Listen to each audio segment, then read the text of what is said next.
One of the most interesting experiences that has ever happened to me actually happened when I was in primary school. So we were done with one class and we were about to move to the next class. So we had about 2 or 3 months for our long break, and my mom decided to take us to another school so that we could do our summer lesson or our summer coaching in that new school. So I went to that school for a period of 2, 3 months, like I said earlier, and it was quite an interesting experience, even though there were a couple of things that I felt that they needed to work on. So when that whole duration, the whole learning duration was about to wrap up, we were meant to take we were meant to have like an event, a wrap up event, a party, a mini party where they would invite students from the primary section, the secondary school section, they'd invite teenagers and parents to come together and they could have a little party and just basically wine, dine, and discuss. So at the end of this particular section, I remember that they decided to call out students who had something to say, or an addition or something to point out that they felt the school could do better in. And I remember very, very vividly how when they asked that question, everywhere was silent. Most of the students, most of the people in different classes did not want to speak up because they were scared and they were shy. And I remember how I raised my hands I was in primary two or primary three, but I raised my hands very, very confidently. I went to the podium and I just told them a little bit of some highlights I felt that they needed to work on in the school in order to make it better. Fun fact is that to the last detail, to the most minute detail, they worked on everything that I suggested that they needed to work on in that school. And I felt it was really interesting because what if I didn't speak? But that's not the issue. The issue is after that event, of course, they were so excited. The school felt a little bit embarrassed because I just went ahead to share the things that I felt they needed to work on. But the students were so happy and they kept on saying, well, thank you for speaking on our behalf. There's no way we would have been bold enough to say the things that you said or to speak half as confidently as you did.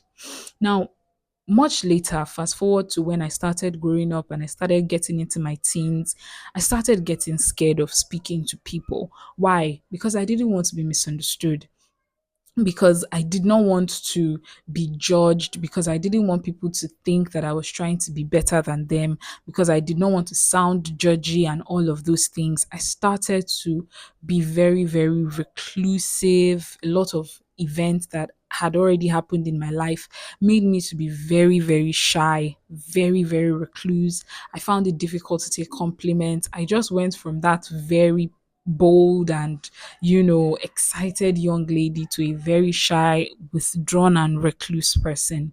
Now, I kept on having those tendencies and I went to school with it, graduated uni, and there were a couple of opportunities that I could see that was literally slipping out of my hand just because I was not bold and confident enough to take it. And just because maybe it required me putting myself out there, it required me speaking, but I was just too scared because I did not want to be misunderstood. I did not want to be disliked by my peers. I didn't want to fail or flop in the face of people. So I would just pass up on a lot of opportunities and let them slip away.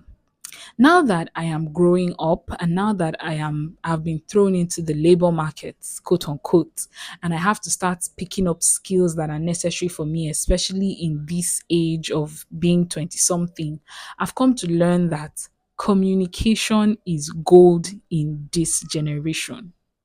Communication, your ability to put yourself out there, irrespective of if you're going to be judged, if you're going to be disliked, it is literal gold. And when I say communication, I mean your ability to speak and your ability to write. Your ability to speak about the things you believe in, your ability to speak about the things you do, your ability to speak about the things that you're convinced in your heart about is such an important skill that you need to have. You cannot afford to always be scared, always be shy, always be this, always be that.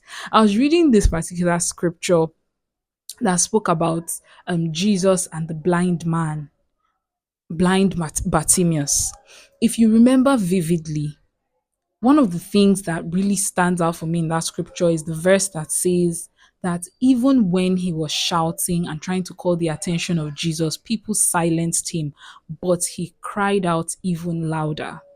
I really want to encourage you who's sitting at the other end, listening to this video, watching it, that the more that the world tries to discourage you, the more that people try to make you feel you are overdoing, the more people try to highlight your flaws, your imperfections, the things that you're not getting right, the more that you need to scream and shout and speak even louder and bolder, I dare say, because this generation and this world today does not favor, it does not even favor the person who knows best.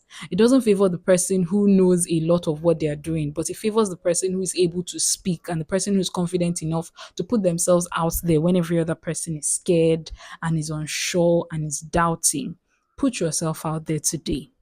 Go back to your social media platforms, try to revive the one that you can revive, and try to make sure that you upload consistently. Social media has become a necessary evil, especially if you know that your work, needs you to be on social media. If it doesn't and you see no reason to be on social media, I'm jealous of you, because there's a craziness of social media that should be avoided. But if you find that you could do better working on social media, you might get more profit or more gain by putting yourself on social media. I totally encourage it. Stop being scared. Stop being timid. It's not going to help you in this generation. And also for writing, you can write in different ways. You can write for adverts, you can write for information, you can write to educate people, you can write to entertain people, you can write things as a caption, you can write for different things. Like, communication is so important in this generation. I cannot even underestimate it. And one of the reasons why we don't communicate so much is because we are scared. This video is just a highlight. Just find a way to get out of that fear. Find a way, pick up whatever you need to pick up yourself, pick up your stuff, pick up your phone, and just find a way to express yourself. Find a way to be in people's faces. And of course, prioritize your content, because when you eventually get to be in people's faces, they will take notice of you and they will start calling you. They'll start reaching out to you. When they do, what are they going to find? Are they going to find someone who is just loud and empty? Or are they going to find someone who is bold, confident, and also very intelligent and knowledgeable about what they talk about? These are the little nuggets that I just decided to share here. I hope that it helps. Till I come your way next time, it's bye for now. And please like, comment, share, subscribe, hit the notification bell, and do well to encourage this video and this channel. Till I come your way next time.